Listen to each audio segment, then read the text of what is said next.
ధరించిన ఆ కపాలమాల గురించి తెలుసుకోవాలనుంది అని అడిగింది. అప్పుడు పరమేశ్వరుడు, దేవి, ఈ కపాలాలన్నీ పూర్వజన్మ అవతార విశేషాలకు గుర్తులు. నీవు జన్మించినప్పుడల్లా నేను ఈ కపాలమాలలో అదనంగా ఇంకొక కపాలాన్ని చేర్చి ధరిస్తూ ఉంటాను అని శివుడు చెప్పాడట. అప్పుడు పార్వతీదేవి, పరమేశ్వర, నేను మాత్రం మళ్ళీ మళ్ళీ జన్మిస్తున్నాను, కానీ మీరు మాత్రం ఎప్పుడు అదే విధంగా శాశ్వతుడిగా అలానే ఉండిపోతున్నారు. ప్రాణికోటి లేని రహస్య ప్రదేశంలో మాత్రమే చెప్పాలి అని చెప్పి ఎవరూ లేని రహస్య ప్రదేశం కోసం చూశాడు. చివరకు అత్యంత రహస్య ప్రదేశమైన హిమాలయాల్లోని అమర్నాథ్ గుహని ఎంచుకున్నాడు పరమేశ్వరుడు.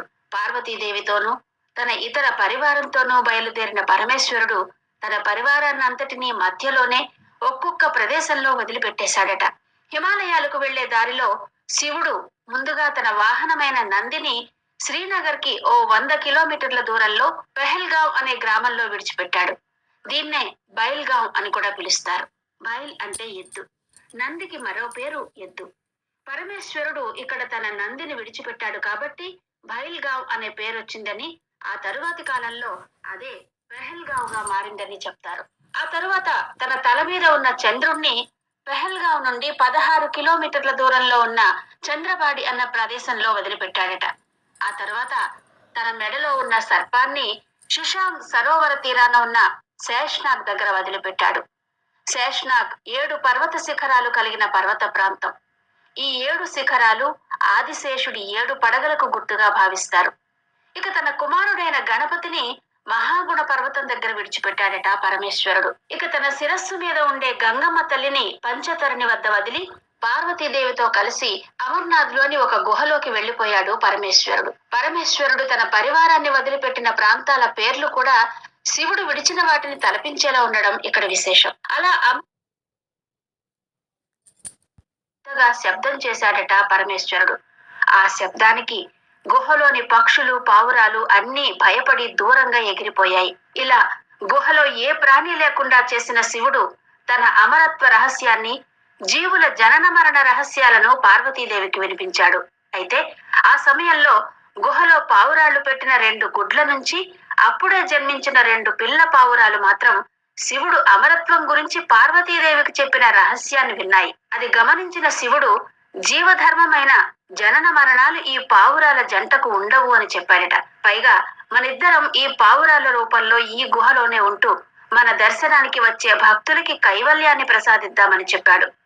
అప్పటి నుండి ఆ పావురాల జంట మరణమే లేకుండా అక్కడక్కడే తిరుగుతున్నాయని చెప్తారు. అమర్నాథ్ యాత్రికులు కొంతమంది తాము ఆ పావురాలను చూశామని కూడా చెప్తారు. విశేషం ఏంటంటే ఆ పావురాలు అందరికీ కనబడవట. ఎవరో పుణ్యచరితులకు మాత్రమే కనబడతాయని చెప్పుకుంటారు. ఆ మంచు కొండల్లో పావురాలు ఏం తిని బ్రతుకుతాయి? మొత్తం మంచుతో కప్పబడిపోయినప్పుడు ఈ పావురాలు ఎక్కడికి వెళ్లిపోతాయి? మళ్ళీ సరిగ్గా ఈ యాత్ర సమయానికే ఎలా వస్తాయి అన్నది మాత్రం అంతు చిక్కని రహస్యంగానే ఉండిపోయింది. అలా శివుడు పార్వతీదేవికి జీవ రహస్యాన్ని చెప్పిన ఈ గుహలోనే మంచులింగంగా కొలువు తీరాడు అమరనాథుడు. సాక్షాత్తు పార్వతీ పరమేశ్వరుడు సంచరించిన ఈ పుణ్యస్థలం యాత్రాస్థలంగా ఎలా మారిందో చూద్దాం. మారుతాయి. ఇలా 10 కాదు, 100 కాదు, వేల సంవత్సరాల నుంచి జరుగుతోందని చెప్తారు. అందుకు సాక్ష్యంగా పురాణాల్లో సైతం ఈ గుహ ప్రస్తావన కనబడుతుంది. శివ పురాణంలో కూడా ఈ పార్వతీ పరమేశ్వరుల జీవ రహస్యం అన్న కథ మనకు వినబడుతుంది. అయితే ఈ మార్గం దుర్గమంగా మారిపోవడంతోనూ శత్రురాజులకు భయపడి 12వ శతాబ్దం తర్వాత భక్తులు గుహ వైపుగా వెళ్లడం మానుకున్నారు. క్రమేపీ ఆ గుహ ఎక్కడుందో కూడా మర్చిపోయారు. 15వ శతాబ్దంలో తిరిగి బూటా మాలిక్ అనే గొర్రెల కాపరి ఈ మంచులింగాన్ని కనుక్కోవడంతో తిరిగి ఈ క్షేత్రానికి ప్రచారం లభించిందని తెలుస్తోంది. పూర్వం ఒకసారి గుజ్జర్ జాతికి చెందిన బూటా మాలిక్ అనే గొర్రెల కాపరి ఈ ప్రదేశంలో గొర్రెల్ని కాసుకుంటూ ఉంటే ఒకరోజు ఒక సాధువు కనిపించి ఒక సంచి నిండా బొగ్గుల్నిచ్చాడట. ఆ బూటా మాలిక్ వాటిని ఇంటికి తీసుకెళ్లి చూడగా అవి బంగారు కాసుల్లా మారిపోయాయట. దాంతో వీటిని తనకిచ్చిన ఆ సాధువుకి కృతజ్ఞతలు చెప్పుకుందామని మర్నాడు అదే ప్రదేశానికి వెళ్లి చూస్తే అక్కడ సాధువు కనిపించలేదు. ఆ సాధువును వెతుక్కుంటూ అక్కడే ఉన్న ఈ గుహలోకి వెళ్లాడు బూటా మాలిక్. అయితే అక్కడ అద్భుతమైన ఒక మంచు శివలింగం బూటా మాలిక్ కి దర్శనమిచ్చింది. ఇలా అమర్నాథ్ గుహాలయం మొదటిసారిగా ఒక కాపరికి కనిపించగా రాను రాను అమర్నాథ్ యాత్రగా పవిత్ర క్షేత్రంగా ప్రసిద్ధి చెందింది. ఆనాటి నుంచి నేటి వరకు బూటా మాలిక్ వంశస్థులు అమరనాథుడి సేవలో తరిస్తూనే ఉన్నారట.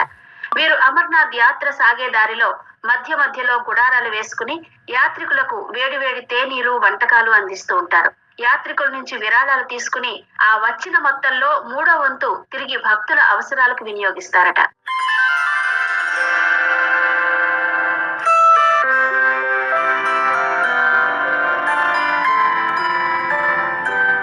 ఈ అమర్నాథ్ యాత్ర ఇప్పటిది కాదు. సుమారు 5,000 సంవత్సరాలకు పూర్వం నుంచి ఈ యాత్ర జరుగుతున్నట్టు తెలుస్తోంది. అమర్నాథ్ క్షేత్ర వైభవం గురించి 11వ శతాబ్దానికి చెందిన కల్హనుడి రాజతరంగిణి గ్రంథంలో కూడా ఒక ప్రస్తావన కనబడుతుంది. కాశ్మీర దేశ రాణి సూర్యమతి అమరనాథుడికి బాణలింగం, త్రిశూలం కానుకగా సమర్పించుకుందిట. నేటికి కూడా అవి ఆలయంలో మనం చూడొచ్చు. కాశ్మీర రాజులు ఎంతో మంది స్వామిని తమ ఇలవేల్పుగా భావించి ప్రతి సంవత్సరం అమర్నాథ్ యాత్ర నిర్వహించి భక్తి ప్రపత్తులు చాటుకున్నారట. అయితే అమర్నాథ్ యాత్ర అంత సులభమైనది మాత్రం కాదు. ఇక్కడకు రావడానికి అత్యంత కఠినమైన పర్వత మార్గంలో వ్యయ ప్రయాసలకు ఓర్చుకుని ప్రయాణం చేసి ఈ గుహను చేరుకుంటారు భక్తులు. అప్పటికే పూర్తిగా ఏర్పడిన ఘనీభవించిన మంచు రూపంలో ఉన్న శివలింగాన్ని దర్శించుకుంటారు. ఈ మంచులింగం చంద్ర కళలకు అనుకూలంగా కరుగుతూ పెరుగుతూ ఉంటుందని భక్తుల నమ్మకం. ఈ మంచు శివలింగానికి 2 వైపులా ఉన్న 2 చిన్న మంచులింగాలను పార్వతీదేవి, గణేశుడి రూపాలుగా భావించి ఆరాధన చేస్తూ ఉంటారు. ఈ అమరనాథ్ గుహాలయం సముద్ర మట్టానికి దాదాపు 3,888 మీటర్ల ఎత్తులో ఉంటుంది. ఇక ఎంతో ప్రసిద్ధి చెందిన అమర్నాథ్ యాత్ర శ్రీనగర్ నుండి మొదలవుతుంది. శ్రీనగర్ నుండి అమర్నాథ్ గుహ 142 కిలోమీటర్ల దూరంలో ఉంటుంది. ఆ గుహాలయంలో గుంభనంగా కనిపించే శుద్ధ స్ఫటిక రూపం